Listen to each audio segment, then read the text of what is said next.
दोस्तों, स्वागत है आपका हमारी कहानी की श्रृंखला में। आज हम आपको सुनाने वाले हैं हिमांशु जोशी की कहानी फासला।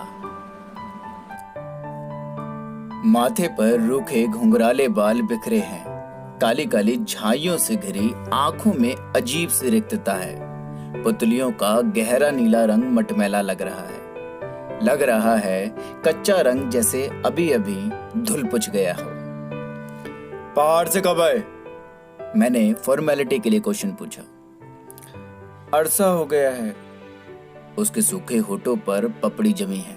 सामने की ओर देखकर भी लगता नहीं कि वो कहीं देख रहा है। दृष्टि जैसे शून्य पर निराधार अटक गई हो। पहले क्या करते थे? करता क्या था, काम तो कहीं मिला नहीं। कितनी जगह सर टिकाया पर हाथ कुछ आया नहीं। बरेली में किसी ने कोयले की टाल में चौकीदारी पर लगा दिया था, पर उन लोगों ने 2 महीने बाद निकाल दिया, चोरी का इल्जाम लगाकर, ताकि तनख्वाह न देनी पड़े। जमाना ही ऐसा आ गया है, वो हताश होकर कहता है। अब तो सरकार ने पहाड़ों में भी कई रोजगार खोल दिए हैं, वही कोशिश क्यों नहीं करते? कुछ ना कुछ तो हो ही जाता, मैं सोचता हुआ बोलता हूं।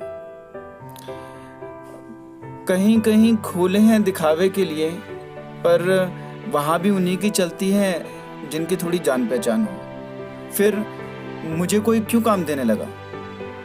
पढ़े कहां तक हो? 3 साल हो गए 10वीं पास किए। आगे क्यों नहीं पढ़ा? वो बड़ी मासूमियत से कहता है। पढ़ने का मन तो बहुत था, पर पढ़ता कैसे? 2 वक्त की रोटी का ही जुगाड़ नहीं हो पा रहा था। फिर किताबें कैसे खरीदता? फीस कहां से भरता?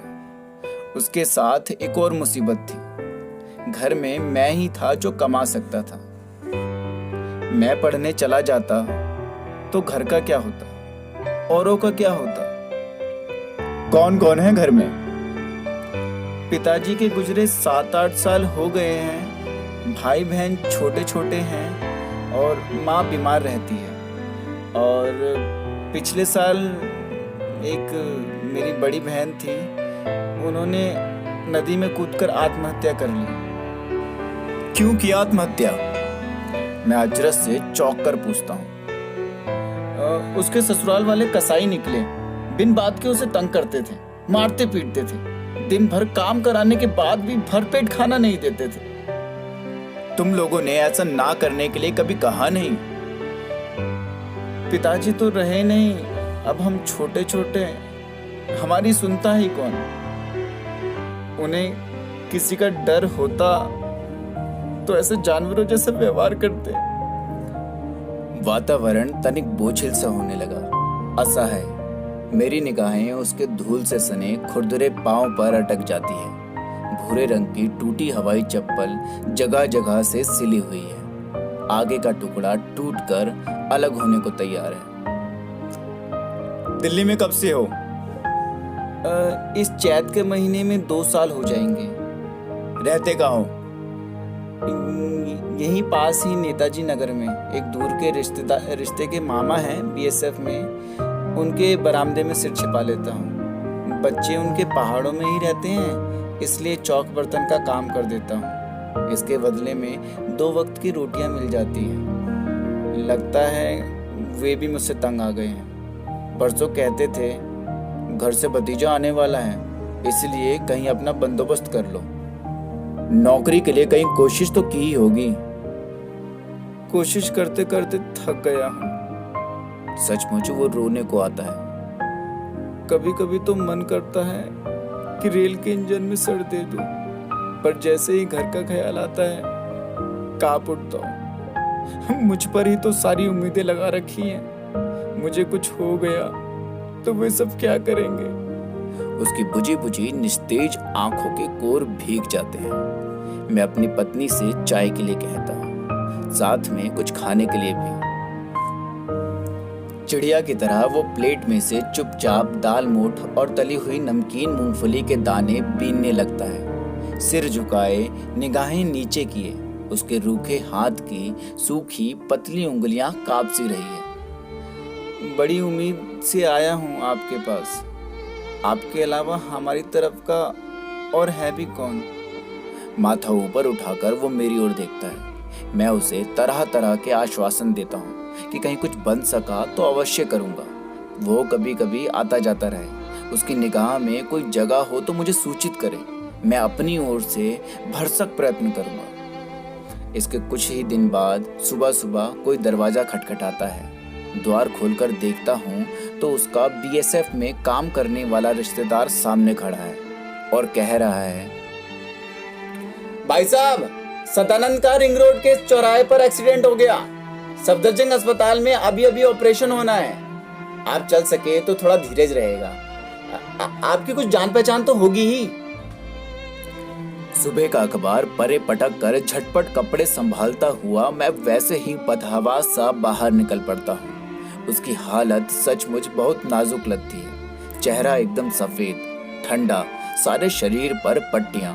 सामने स्टैंड पर ग्लूकोज की बोतल लटक रही है। मौत से पूरे 6 घंटे संघर्ष के बाद डॉक्टर उसे बचा पाने में किसी तरह सफल हो जाते हैं। लगभग 2-2.5 महीने वो अस्पताल में रहा। 2-4 बार फोन से मैं उसके हाल समाचार मालूम करता रहा। उसकी बदकिस्मती पर सोचता रहा। इसे कहते हैं भाग्य। जब कर्म करने लायक स्थिति में ही काम नहीं मिला तो अब कैसे करेगा गुजारा। कुछ महीनों बाद बैसाखियों पर झूलता हुआ वो मेरे घर पर आता है। मेरे सामने खड़ा हो जाता है, प्रश्नवाचक चिन्ह की तरह। क्या हाल है अब? मैं उसकी ओर देख नहीं पाता। सब ठीक है, वो मुस्कुराता हुआ कहता है। कहाँ रह रहे हो आजकल? यहीं कृष्णा नगर में।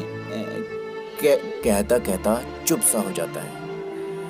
मैं भी चुप उसकी ओर देखता रहता हूँ। कुछ ही क्षणों का सन्नाटा सा छा जाता है। उसे तोड़ता हुआ पूछता हूँ, एक्सीडेंट कैसे हुआ? ट्रक से। ट्रक वाला पकड़ा नहीं गया? नहीं, वो सोचता हुआ आगे कहता है। उसी ने तो मुझे अस्पताल तक पहुंचाया था। वास्तव में उसका कोई कसूर नहीं था। तो फिर? मैं ही पहिए के नीचे आ गया था, जानबूझकर। क्यों? मरता क्या ना करता। जब कहीं जीने का कोई किनारा नहीं दिखा तो मैंने यही रास्ता चुन लिया। मरने का?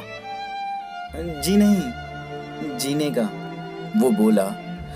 अपंग लोगों को सरकारी नौकरी में रियायत मिलती है ना। देखिए, पिछले महीने से मैं काम पर लग गया हूँ। मुझे एक ऑफिस में नौकरी मिल गई है। यदि मेरे पाँव साबुत होता तो शायद मैं अब तक भूखा मर रहा होता या मर चुका होता। अपने कटे पाँव की ओर देखता हुआ ठहाका लगाकर हंस पड़ता है। मुझे लगता है वो हंस नहीं रहा, बल्कि दहाड़ मारकर रो रहा है। जीवन में एक ऐसी स्थिति भी आती है जब इन दोनों के बीच में कोई फासला नहीं रह जाता।